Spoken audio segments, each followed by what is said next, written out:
Mysore is one of the most historically, culturally, and touristically significant cities in the state of Karnataka.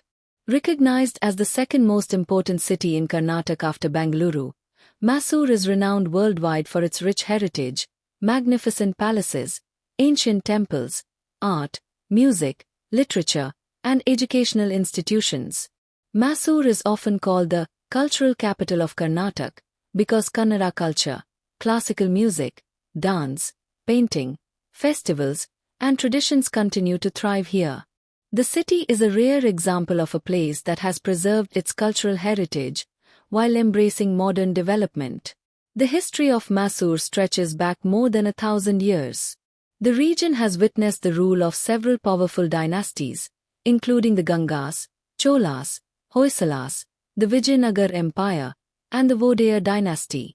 Under the rule of the Wadiyar kings, the Mysore kingdom achieved remarkable progress in art, education, administration, and economic development. As a result, Mysore grew into one of the most prominent princely states in South India. The origin of the name Mysore is linked to the legendary story of Mahishasur. According to mythology, the demon Mahishasur was slain by goddess Chamundeshwari at the site of present-day Mysore. The famous Chamundi hill overlooking the city continues to symbolize this historical and religious significance. Mysore is world-famous for the Mysore Palace, whose magnificent architecture, intricate craftsmanship, and dazzling illumination attract visitors from across India and around the world. During the Dasara festival, the palace is decorated with thousands of lights, making it even more spectacular. The Mysore Dasara is the city's most celebrated festival. Known as the State Festival of Karnataka, Dasara represents grandeur, culture, and tradition. The famous Jambu Savari procession, cultural performances, exhibitions, and folk arts are among the major attractions of the festival. Mysore is also internationally known for its silk industry and sandalwood products. Mysore silk saris are admired for their quality and beauty, while Mysore sandal soap and sandalwood oil have earned global recognition. The city holds a significant place in the field of education as well. Home to numerous universities, research institutions, and higher education centers, Mysore attracts students from various parts of the country. Because of its educational importance, it is often referred to as the City of Learning. Mysore is equally rich in natural beauty. Chamundi Hill, the Krishnaraja Sagra Dam, Brindavan Gardens, Mysore Zoo, and the surrounding green landscapes attract countless tourists every year. Mysore is not just a city, it is a reflection of Karnataka's history, culture, art, education, and heritage. Through its majestic palaces, the grandeur of Dasara, its sandalwood and silk industries, educational institutions, and rich cultural traditions, Mysore has earned worldwide recognition as one of Karnataka's proudest cities. The history of Mysore dates back thousands of years and is closely connected to the civilization, culture, and political development of South India. Although modern Mysore is famous for its palaces, Dasara festival, and cultural splendor, its roots lie in the great dynasties of ancient times. Powerful kingdoms such as the Gangas, Cholas, Hoysalas, and the Vijayanagar Empire ruled this region and laid the foundation for Mysore's future prosperity. From around the 4th century CE to the 10th century CE, the region was ruled by the Western Ganga dynasty. During their reign, the Mysore region was known as Gangvadi. The Ganga kings were not only successful warriors, but also visionary rulers who worked to improve the lives of their people. Since agriculture was the primary occupation of the people, they built numerous lakes, canals, and irrigation systems. These developments enhanced agricultural productivity and improved the economic condition of the population. The Gangas were known for their religious tolerance. They respected both Jainism and Hinduism and built many temples and Jain bastis. During their rule, the use of the Kannada language expanded, and literature and education received significant encouragement. As the influence of the Gangas gradually declined, the Chola Empire extended its authority over the Mysore region. Originating in present-day Tamil Nadu, The Cholas were one of the most powerful dynasties in South India. Great rulers such as Rajaraja Chola and Rajendra Chola expanded their empire and brought Mysore under their control. Under Chola rule, trade and agriculture received considerable attention. They introduced an efficient administrative system, strengthened tax collection, and improved governance. The Cholas were exceptional temple builders, and the temples constructed during their reign remain outstanding examples of Dravidian architecture. Their rule stimulated trade and contributed to the economic prosperity of the region. The 12th century witnessed the rise of the Hoysala dynasty, marking a new chapter in the history of Mysore. The Hoysalas are regarded as one of Karnataka's greatest dynasties, and their period is often considered one of the golden ages of Karnataka. Powerful rulers such as Vishnuvardhana strengthened the Hoysala Empire and expanded its influence. During the Hoysala period, art, architecture, and literature reached extraordinary heights. The temples built by the Hoysalas continue to attract global admiration for their intricate sculptures and architectural brilliance. The detailed carvings on stone reflect the exceptional skill and creativity of the artisans of that era. The Hoysala rulers were great patrons of Kannada literature. Many poets, scholars, and artists received royal support, leading to remarkable growth in literature and the arts. During this period, the Mysore region flourished not only politically but also culturally. After the decline of the Hoysala Empire, the influence of the Vijayanagar Empire increased in the Mysore region. Established in 1336 by Harihar and Bukkaraya, the Vijayanagar Empire became one of the most magnificent empires in South Indian history. It played a crucial role in protecting South Indian culture and traditions from foreign invasions. Under Vijayanagar rule, Mysore made significant progress in agriculture, trade, and industry. New tanks, dams, and irrigation canals were constructed, boosting agricultural productivity. Growing markets and trade centers strengthened the local economy and enhanced prosperity. The Vijayanagar rulers were patrons of art and religion. They encouraged the construction of temples, palaces, and public buildings while supporting Kannada, Telugu, and Sanskrit literature. Music, dance, and sculpture also flourished during this period. The cultural influence of the Vijayanagar Empire on Mysore can still be seen today. The historic Battle of Talikota in 1565 marked a turning point in the history of the Vijayanagar Empire. After the battle, the empire weakened, and many of its provinces began to assert independence. This situation created an opportunity for the rise of the Wadiyar dynasty in the Mysore region. Thus, the ancient history of Mysore is not merely a story of kings and wars. It is also a story of agricultural development, irrigation systems, temple construction, literary achievements, artistic excellence, and cultural preservation. The strong foundations laid by the Gangas, Cholas, Hoysalas, and the Vijayanagar Empire enabled Mysore to build its later greatness. Their contributions remain invaluable to the historical and cultural richness that Mysore preserves today. Troubled by the cruelty and oppression of Mahishasur, the gods approached Brahma, Vishnu, and Maheshwar, Shiva, and described their suffering. In response, the divine energies of the Trimurti and other gods united to create a supreme goddess. This powerful divine force became goddess Durga. The gods offered their weapons to her. Shiva gave his trident, Vishnu his discus, Chakra, Indra his thunderbolt, Vajra, and the other gods contributed their divine weapons as well. Goddess Durga set out to battle Mahishasur. A fierce war raged for many days.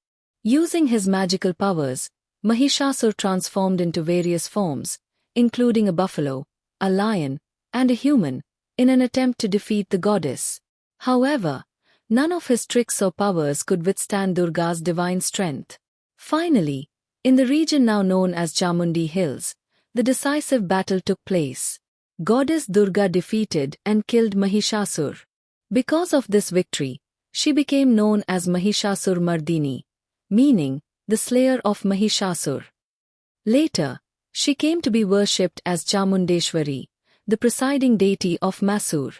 The region ruled by Mahishasur came to be known as Mahishana Uru, or Mysuru, meaning the town of Mahisha. Over time, the name evolved into Mysuru and eventually Mysore. During British rule, it was anglicized as Mysore. In 2014, the original Kannada name Mysore was officially restored. Even today, Chamundi Hills remains one of the most important religious sites in Mysore. The Chamundeshwari temple atop the hill attracts millions of devotees every year. A giant statue of Mahishasur standing on the hill serves as a reminder of this legendary story.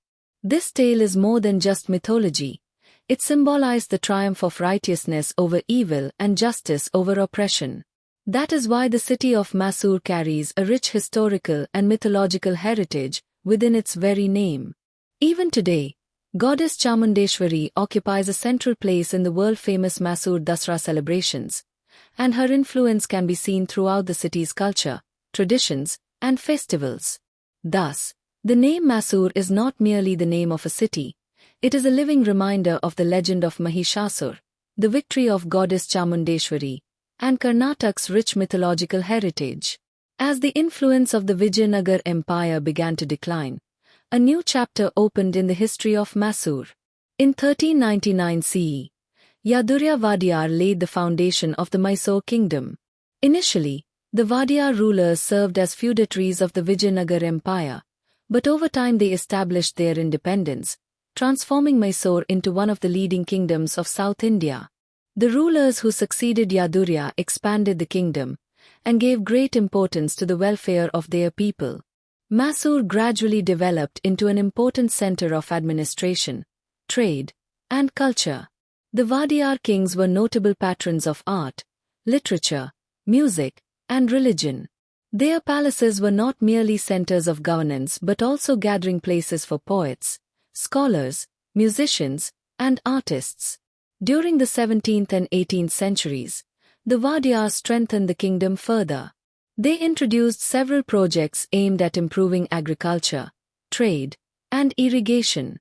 Their encouragement of Kannada and Sanskrit literature resulted in the creation of many important literary works. The growth of music and dance traditions under their patronage earned Mysore a reputation as one of South India's leading cultural centers. However, during the mid-18th century, the political situation in Mysore underwent a dramatic transformation. A talented military commander named Hyder Ali rose to prominence through his courage, military skills, and leadership abilities. Beginning his career as an ordinary soldier, Hyder Ali gradually climbed the ranks to become one of the most influential figures in the Mysore army. Taking advantage of political instability, Hyder Ali emerged as the real ruler of Mysore. Although the Wadiyar kings remained the nominal rulers, the administration and military affairs of the state came under his control. He modernized the Mysore army and successfully expanded the kingdom through a series of military campaigns. Thus, the British period in Mysore was not merely an era of political change, it was also an age of modernization, education, industrial growth, and public service development. Many institutions and infrastructures built during this time continue to support Mysore's progress today. The Mysore Palace is one of the most beautiful and magnificent palaces in India. It is not merely a building but a living symbol of the grandeur, art, culture, and history of the Mysore royal family. Every year, millions of domestic and international tourists visit the palace to admire its remarkable beauty. Located in the heart of Mysore city, the palace served as the official residence of the Wadiyar dynasty. The original palace was built of wood and functioned as the royal administrative center for centuries.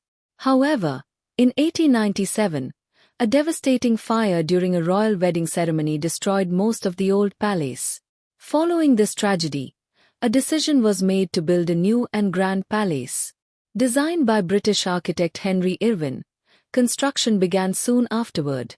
After years of effort, the magnificent new palace was completed in 1912, with further decorative and expansion work continuing in subsequent years. The palace is a splendid example of the Indo-Saracenic architectural style, combining Hindu, Islamic, Rajput, and Gothic architectural elements. Its domes, arches, towering structures, and intricate carvings captivate visitors. The interior is even more impressive than the exterior. The Grand Darbar Hall, Kalyan Mantpa, decorated walls, stained glass ceilings, magnificent chandeliers, and golden ornaments reflect royal splendor. Paintings on the walls depict the history of the Wadiyar dynasty, the Dasara festival, and royal life. Among the palace's most treasured possessions is the golden throne, which is specially assembled during the Dasara celebrations. It symbolized the authority and heritage of the Mysore royal family. The palace is especially famous for its illumination during the Mysore Dasara festival. More than 100,000 electric bulbs light up the palace, creating a breathtaking spectacle that resembles a fairy tale scene. Thousands of visitors from India and abroad gather to witness this extraordinary sight. The palace is not just a tourist attraction but also a center of Karnataka's culture, art, and heritage. It hosts music performances, cultural festivals, and special exhibitions, making it an invaluable place for understanding Mysore's history. Today, Mysore Palace is one of the most visited monuments in India. Its magnificent architecture, historical importance, and cultural grandeur showcase the pride of Mysore to the world. It remains a lasting symbol of Karnataka's royal heritage, artistic excellence, and cultural richness. When India gained independence from British rule on 15 August 1947, the princely state of Mysore was one of the country's most developed states. During India's integration process, Jaichamarajendra Wadiyar, the ruler of Mysore, decided to join the Indian Union. Thus, Mysore became part of independent India. In the early years after independence, Mysore continued its path of development. However, Kannada-speaking people were divided among different administrative regions, including the Madras Presidency, Bombay Presidency, Hyderabad State, and Coorg. For many years, there had been a demand to unite all Kannada-speaking people under a single administrative unit based on their common language and culture. In this context, the States Reorganization Act of 1956 was implemented. Kannada-speaking regions were united to form the new Mysore state.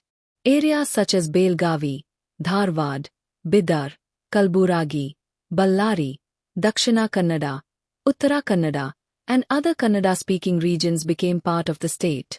This event is considered a major milestone in Kannada history. However, many felt that the name, Mysore, represented only one part of the state because the new state included the entire Kannada-speaking region. Therefore, a name that reflected the identity of all Kannada people was considered necessary. As a result, on 1 November 1973, Mysore state was officially renamed Karnataka. This historic decision strengthened the unity and cultural identity of all Kannadigas. After independence, Mysore city continued to grow in education, industry, tourism, and culture while preserving its historical heritage. Even today, Mysore is regarded as one of Karnataka's most beautiful and well-planned cities. One of the main reasons for Mysore's worldwide fame is the Mysore Dasara festival. This celebration is not merely a festival but a symbol of Karnataka's culture, tradition, and grandeur. With a history of nearly 400 years, it was celebrated with great splendor by the Wadiyar kings, and the tradition continues today. During the 10 days of Dasara, Mysore city shines with lights, colors, and celebrations. Artists, musicians, dancers, and folk performers from across the state participate in cultural programs, concerts, dramas, sports events, and exhibitions. The Jambu Savari procession on Vijayadashami is the highlight of the festival. The idol of goddess Chamundeshwari is carried in a golden hoda atop a decorated elephant. Thousands gather to witness this magnificent spectacle, accompanied by cultural troupes, marching bands, and decorated floats. During this period, Mysore Palace is illuminated with thousands of lights, attracting global attention.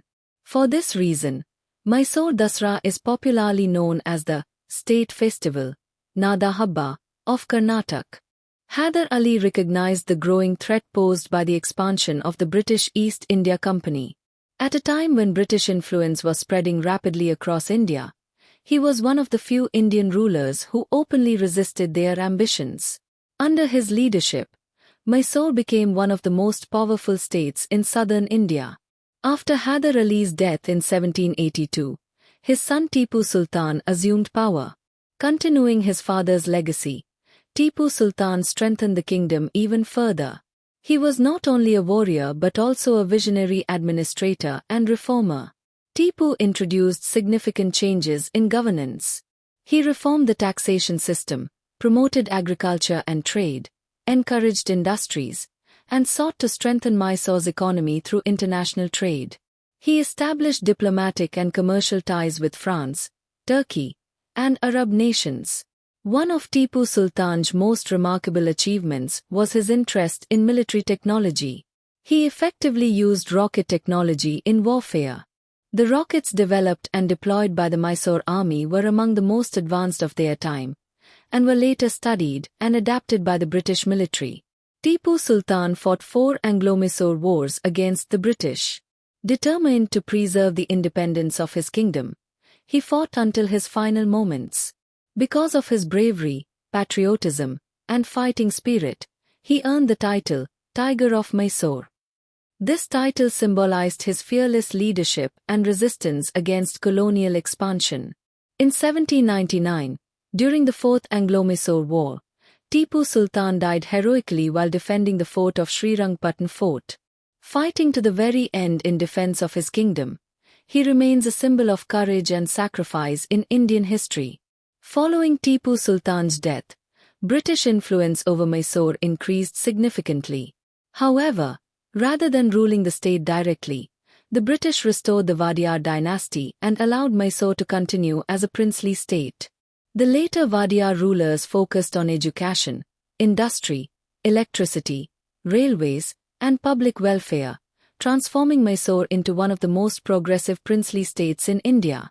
Thus, the era of the Wadiyar dynasty, Hyder Ali, and Tipu Sultan represents a golden chapter in the history of Mysore. While the Wadiyars laid the foundations for cultural and educational development, Hyder Ali and Tipu Sultan enhanced the kingdom's political and military strength. Their combined contributions helped Mysore emerge as one of South India's most important states, and their legacy continues to occupy an honored place in the history of Karnataka. However, the British did not directly annex the kingdom of Mysore into their administration. Instead, they restored the Wadiyar dynasty, the traditional rulers of Mysore, to power. At that time, a 5-year-old boy, Krishnaraja Wadiyar III, was placed on the throne of Mysore. Thus, Mysore continued as a princely state. Although the Wadiyar kings appeared to govern the state, the British exercised significant influence over major decisions. Under the administration of the Wadiyars and the guidance of the British, Mysore began moving in a new direction. Peace and stability returned after years of wars and political unrest, allowing greater focus on development. Gradually, the princely state of Mysore became one of the most well-organized and progressive states in India. During the mid-19th century, due to certain administrative issues, the British took direct control of Mysore. This period is known as the Commissioners' Rule. During this time, British officials introduced several measures to modernize the administration, including road construction, land surveys, tax reforms, and improvements to the legal system. In 1881, through the historic event known as the rendition of Mysore, the administration of the state was returned to the Wadiyar dynasty. This marked an important milestone in Mysore's history. The Wadiyar rulers and their capable divans then led the state to new heights of development. The reign of Nalwadi Krishnaraja Wadiyar IV is often referred to as the Golden Age of Mysore. He was a progressive ruler under whose administration education, healthcare, agriculture, industry, and public administration flourished. Mysore became known as one of the best-governed states in India. A major educational revolution took place during this period. New schools and colleges were established, and women's education was encouraged. The University of Mysore, founded in 1916, became one of the oldest universities in India and played a significant role in the development of higher education in Karnataka. Transportation also improved considerably. Roads connecting Mysore with other cities were built, and the development of railways facilitated trade and travel. People could travel faster to distant regions, and market connectivity increased. Agriculture and irrigation received special attention. Dams, tanks, and canals were constructed to improve water supply for farming. As a result, agricultural production increased, strengthening the state's economy. Mysore was also a pioneer in industrial development. The government supported electricity generation, the silk industry, sandalwood products, and small-scale industries. The Shivan Samudra hydroelectric project, one of the earliest hydroelectric projects in Asia, was established, making Mysore a leader in electricity usage compared to many other regions of India. Significant progress was also made in healthcare and public welfare. Hospitals, drinking water systems, and public health programs improved the quality of life for the people. By the end of British rule, Mysore was recognized as one of the most developed princely states in India in terms of education, industry, agriculture, electricity, and governance. Many foreign observers and Indian leaders praised Mysore's administration as a model of good governance.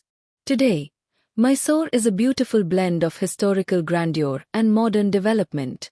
The city attracts tourists through landmarks such as Mysore Palace, Chamundi Hills, Mysore Zoo, and numerous historical monuments. Mysore is internationally known for sandalwood, incense, and silk products. Mysore silk is especially famous worldwide for its quality. Mysore also holds an important place in education. Its universities and educational institutions attract students from across India. The city is internationally recognized as a center for yoga practice and education, drawing thousands of visitors from around the world each year. Thus, through its post-independence development, world-famous Dasara festival, historical heritage, education, yoga tradition, silk industry, and sandalwood products, Mysore continues to hold its unique position as the cultural capital of Karnataka. It is not merely a city but a living symbol of history, culture, heritage, and progress. In conclusion, Mysore is a living embodiment of Karnataka's history, culture, art, literature, and traditions. From the legendary story of Mahishasur and goddess Chamundeshwari to its royal heritage and modern achievements, Mysore's journey spans thousands of years. It remains a city where the glory of the past and the aspirations of the future come together, making it a lasting source of pride for all Kannadigas.